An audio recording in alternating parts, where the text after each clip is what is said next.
Hey everybody, it's Coach Matt, EliteThrowsCoaching.com, coming to you today with another video talking about our Back to Work series. Now this series is all about getting back into the gym, getting back to training after a long layoff. So hopefully this is helping you guys out. I know a lot of you right now are not able to get into a gym and do any type of training. So I hope you are kind of bookmarking these and making sure to go back and look at these once you are able to get back to training and once you are able to get back into the gym again. Now this is week 1, day 3, and this is honestly a day that I have been, I don't want to say nervous about or dreading or anything like that, but it's made me a little bit antsy as we've gotten back in. As I mentioned the past couple days, I have been nursing for a long time. It's been on and off nagging me for about 15 or so years, a lower back injury. And I re-injured it about, I don't know, right around like beginning of the year, January or so.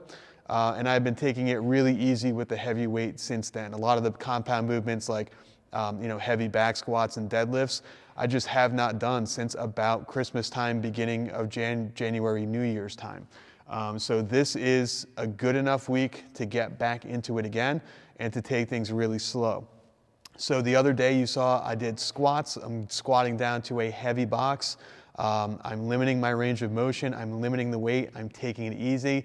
And everything so far has been feeling good. Same thing with my first upper body day, which was on Tuesday, just 2 days ago, and kind of took it easy, did things a little bit lighter, chose exercises that I knew were not going to be super stressful, kind of a easier degree of difficulty, if you want to put it that way. Did things like push-ups instead of heavy dumbbell presses, things like that. So in today's video, we're going to be doing deadlifts. So a little bit nervous about this. Again, with a shoulder injury, with a lower back injury, things that have been nagging me for many, many years, things I probably should have gotten surgery on many, many years ago that I did not. Getting a little nervous, but I can tell you, based on the past couple of days, I am feeling really good. I am sore, there's no question about it. My legs were sore, my glutes were sore, my upper body, my triceps, my chest were sore after the last workout, but I was able to I'm not dead. I'm able to move around, and it's because I was smart about it. I took it easy. I didn't jump right in with super heavy weight or tons of sets or tons of volume or tons of exercises. Taking it easy these first 2 or 3 weeks, and then after the first 3 weeks, I will reassess, bump it up a little bit if I need to. Also, if you're noticing a much better quality of video, we do have new mics here at the business, so we are using a new microphone today. Hopefully you guys enjoy the sound, and it sounds a lot better than it normally would in this big, echoey, cavernous gym. All right, so let's talk about the workout today. We are going to be picking a deadlift variation today that is going to be very easy on my lower back. More than likely, it's going to be a block pull. So a normal deadlift, but just pulling it off of risers, pulling it off of higher blocks to decrease the range of motion, similar to what I did with the squats the other day. I'm not sure what that height is going to be. I'll figure that out as I get warmed up and see what feels good on my lower back. Also going to be focusing on really, really good form and technique, not overarching my back, not rounding my upper back, keeping my core stacked up, keeping everything super tight and super braced the same way that I did during squat day. Gonna work up in sets of 2 today, so 2 repetitions. We're not doing sets of 10, sets of 8, sets of 6 or 5 or anything crazy like that. Everything pretty much from the warm up on is going to be sets of 2, add a little bit of weight, do another set of 2, a little bit of weight, another set of 2. I'm just gonna continue pulling sets of 2. That way I can focus on my form and I will not be fatigued or kind of compensating or working with broken down form like you typically would see on a really high repetition set. All right, so gonna keep the weight a little bit medium, a little bit moderate today. Lat pull-downs. Again, I normally would a pull-up be better? Yeah, pull-ups are great, but again, that's a little bit higher degree of difficulty. So lat pull-down, I can choose my weight and go a little bit easier for 4 sets of about 12 repetitions. Same thing with hamstring curls. Would I rather be doing something like a glute ham raise? Absolutely, but glute ham raise, again, you're working with body weight. I don't know what it's gonna feel like because I haven't done them in a while. So again, hamstring curls, I can select the amount of weight that I put on the apparatus and take it a little bit easier today, my first day back. And then finally at the end, just like you saw on squat day, going to end with the reverse hypers. Probably gonna do 2 sets again like I did on squat day, and then face pulls, probably another 3 sets of 20 like I did on squat day, but a different variation. Now when it comes to the warm-up today, the warm-up is gonna be exactly the same as what I did, or the warm-up stretches I should say, are gonna be exactly the same as what I did during squat day, so I'm not gonna show you any of those. You can go to elitethrowscoaching.com if you wanna download the warm-up that I do for lower body day. The warm-up circuit is going to be different. The goal is still the same, to feel good, not have any pain, but the exercises are a little bit more what I would call deadlift specific. So 45-degree back extension, we're gonna do those just using body weight, probably working in that 10 to 12 repetition range. Hip circle walking, using a hip circle or a band around the upper part of your knee. Again, I do that for laps. I'll go like down and back in the gym, like I did with walking lunges. I'll show you that. And then Kettlebell Rdls. So again, the kettlebell brings the weight a little bit higher off the ground. The handle is a little bit higher than a bar would be if there was a 45-pound plate on each side. So it just limits the range of motion, but still allows me to get into the mindset and using a lot of the same movement patterns and muscles that I will be using during the deadlift. So good warm up. I'm gonna go through that 3 times and I'll show you those workouts as well. All right, so let's get to it. I'm gonna start getting warmed up. Check this video, make sure the sound make sure the sound sounds good, the mic sounds good. First time ever using these, so I don't even know if the sound translated in the video. We'll have to wait and see. But again, guys, thank you so much for watching. We're gonna do a voiceover again today, and then I'll check back in with you at the end to let you know if I had to change anything, if I had to call any audibles, if I had to change sets or repetitions, exercises, any of that stuff. I'll let you know at the very end of the video. Alrighty, let's take a look at the warm-up circuit. So this is a 45-degree back extension. And the thing I want you guys to take a look at is that I'm not trying to hyperextend my lower back. I'm actually keeping my upper back rounded over and keeping my chin tucked. And what that's doing is it's making it so that I can get a good stretch when I'm all the way down at the bottom. And I'm really working on squeezing my glutes and staying nice and straight, not hyperextending, not overdoing it. Right from here, you see, it's tough to see because I am wearing darker pants, but this is a hip circle type of band. It's basically a strong elastic woven band that goes around the tops of your knees. You can do different types of lateral walks, monster walks, different types of in and out movements with the legs. So one of my weak points is definitely my glutes and my abductors, so the things that open up your legs.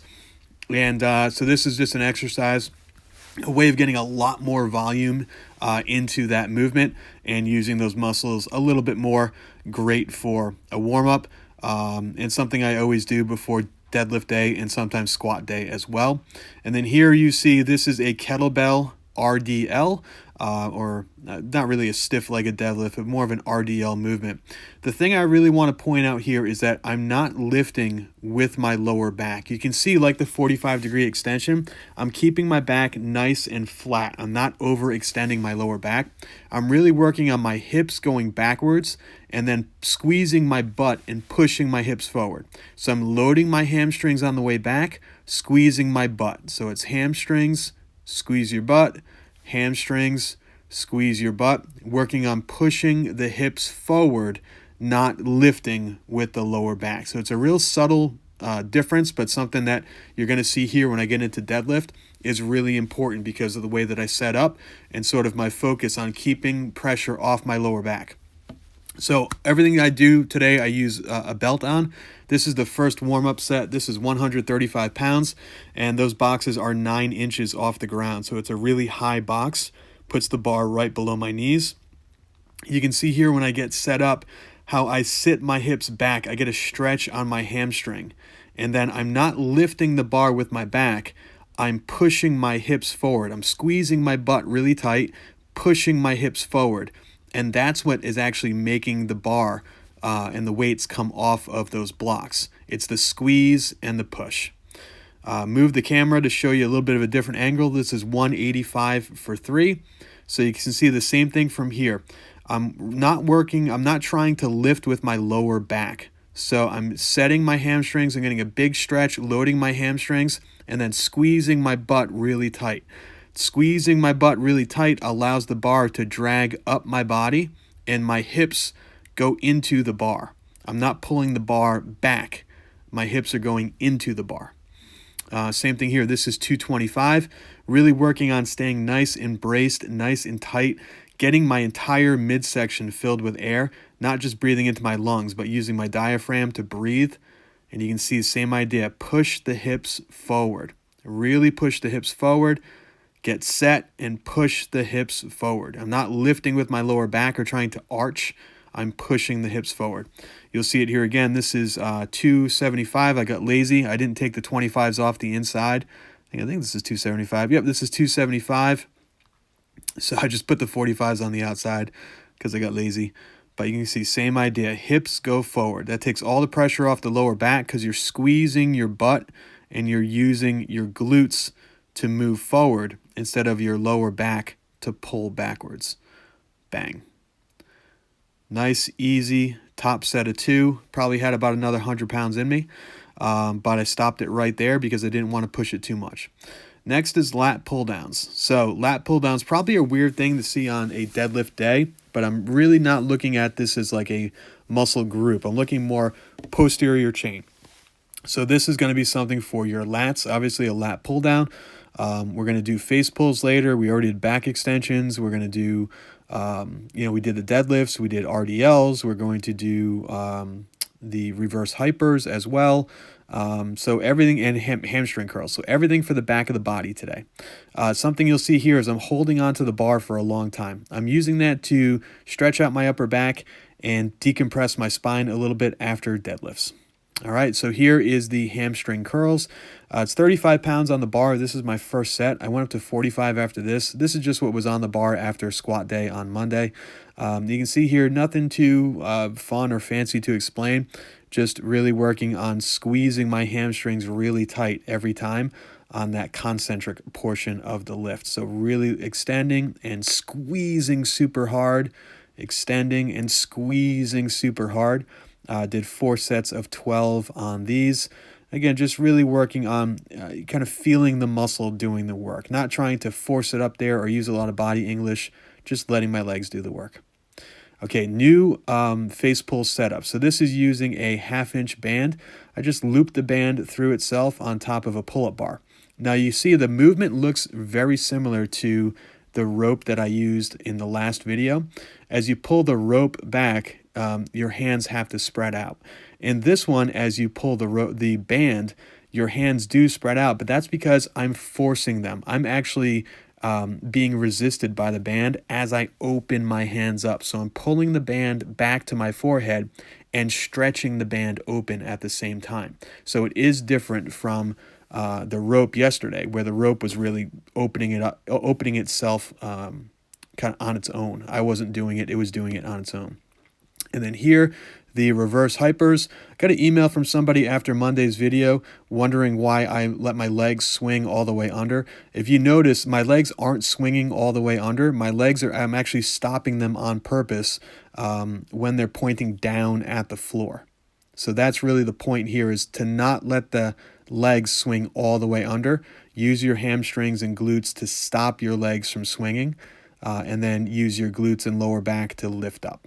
Pretty simple stuff. All right, talking about the workout, take 3. I guess the new microphone system does not like the old lapel mic that I had, so back to using the one that came with the system. So let's talk about what we did today. The first thing is the warm-up. Again, I didn't show you any of the warm-up stretches because it's the same thing that we did on day 1. You can go to elitethrowscoaching.com, sign up for the newsletter, and get the warm-ups emailed to you completely for free. The warm-up circuit I did show you. So the warm-up circuit was the 45-degree back extensions, the hip circle lateral walks, and Kettlebell Rdls. So just a little bit as to my mindset. Why did I pick these 3 exercises, and why should you guys be picking your exercises? Now remember, it's all about weakness correction. So the weakest part of my body right now is my glutes, hips, and lower back. That's why I constantly have lower back issues, lower back pain. I want to get those stronger. This is a way to sneak in that extra volume. So I did the 45-degree back extensions. I did the hip circle and the kettlebell RDLs. The 45-degree back extension is primarily a lower back strengthening exercise. But the secondary muscle group that gets worked along with that is going to be your glutes, and then also tertiary, third muscle group, is going to be sort of that upper hamstring area. Hip circle, that is all abductors and glutes. And then kettlebell RDLs is kind of like the upside down version of the 45-degree back extension, because that is primarily a hamstring dominant movement. Glutes are involved as a secondary movement, and the lower body is involved kind of as that third muscle group that's getting used. If you do it correctly, you barely feel it in the lower back, but it does get used, obviously, because you are bending over and shooting your hips backward. Now, after that, you saw the deadlift variation. I kind of took you for a trip around the gym to show you all different types of angles on that. That was a total stack of 9 inches of those wooden blocks. Each wooden block is 3 inches, so 3, 6, 9 inches underneath the plates. That put the bar to just about under my kneecap, probably like an inch, inch and a half under my kneecap when I get set up in that modified sumo stance. And then I worked up to kind of a moderately medium set of 2. So I did 135 for 5, 185 for 3, 225 for 2, 275 for 2, 315 for 2.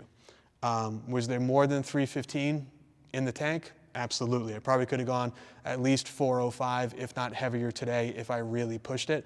But I didn't want to push it. I wanted to, again, stop way ahead of time. I got nothing but time here. I'm 40 years old, almost 40 years old. I've got nothing but time. I want to lift until I'm 80 years old. So the next 40 years, I don't want to make these monster jumps when I got 40 years of lifting left to go. After that, we did lat pull-downs. This was the shock of all shocks for today. So 4 sets of 12 repetitions. I started off with my first set of 12 at 160 pounds. And when I got finished with the 12, I had to look at the weight stack to see if I accidentally put it on 180, because 160 felt like it was 200. I planned on going 160, 180, 200, and then maybe 200 again. And I went 160 for 12 and said, all right, I'm going to stick with 160 for all 4 sets of 12 reps, because it felt really heavy. So that was a big surprise today. Good reason for you guys to actually start a lot lower than you think you're going to be able to, especially after a long layoff. Now, after that, we did hamstring curls. Same thing. I planned, the 35 pounds was already on there from the leg extensions from our lower body day on Monday. So I kept it on there for the first set of 12, jumped up to 45 for my second set of 12 with all the intention of going maybe 55, 65 after that. And it was hard, so I stayed at 45 pounds for the last 2 sets as well. So 4 sets of 12, the first set was at 35, and the last 3 sets were at 45. And then to wrap up the day, I did a different type of face pull that we haven't shown you yet. That's a face pull using the half-inch thick average bands. I got those bands from performbetter.com, but there's a lot of places out there that make those bands. Elite FTS has some wonderful bands that they sell that we use here in the gym as well. Let me see, I think if you just go to Amazon, probably you're going to see a bunch of different bands, but Elite FTS and Perform Better, those are my top 2. Not necessarily in that order, okay? So we did the face pulls, 3 sets of 20. And the reverse hypers, again, just like we did on our squat day, 2 sets of 15, same exact weight. The way that I did them today, I wanted to move a little bit quicker, and those 2 exercises aren't at all related to each other. So this is a big lower back glute upper hamstring movement, and this is a big upper back rear deltoid type movement. So not hitting the same muscle groups, so I put them together as like a superset. I did the 20 face pulls, immediately followed by the 15 reverse hypers, immediately back to the face pulls, back to the reverse hypers, back to the face pulls. And then that was it, I was done. So those 5 sets right there probably took me all of about maybe 4 minutes to do. And 20 seconds here and there of like moving the camera to show you what it looked like. So nothing too crazy there. But overall today, I'm feeling pretty tired. Definitely my back is pretty smoked from literally like the back of my neck all the way down to the back of my knees. I'm feeling it because we did hamstring movements today, we did glute movements today, we did movements for the lower back, we did movements for the mid back, and the upper back. So everything right now is feeling it. My whole posterior chain is pretty tired, pretty fatigued at this point, but not injured, not feeling like, oh my God, what did I do? I need to call my chiropractor. I went way too hard, way too heavy, way too soon.